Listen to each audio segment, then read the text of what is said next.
खेसारी लाल का जो गाना आ रहा है नथुनिया टू, भाई अभी सोशल मीडिया पे अभी बहुत चर्चा हो रहा है और सुनने में आ रहा है कि गाना बहुत ब्लास्ट होगा, बहुत मार्केट में आग लगाएगा, अच्छा ठीक है। भूचाल आएगा।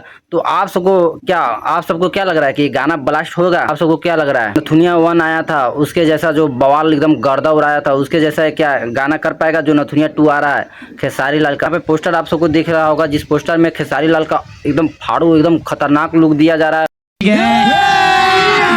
अभी मजा आएगा ना भिड़ो, एकदम खतरा दिख रहा है इसमें बॉडी। और भाई देख लीजिए पोस्टर में कितना बॉडी खतरनाक लग रहा है भाई। इसमें फिट में एक्ट्रेस में सुनने के लिए मिल रहा है कि सलमान खान के हीरोइन जो इसमें देखने के लिए मिलेगा। ये गाना वाकई में बवाल मचाएगा। जो ये गाना नथुनिया टू एकदम अभी सोशल मीडिया पे एकदम चर्चे का विषय बना हुआ है। अभी गाना आने से पहले एकदम इस गाने को एकदम पूरा तरह यूट्यूब पे सोशल मीडिया पे एकदम छा गया है कि गाना आने वाला एकदम ब्लास्ट होगा। क्या आप सबको लग रहा है? तो कमेंट बॉक्स में जरूर कमेंट कीजिएगा।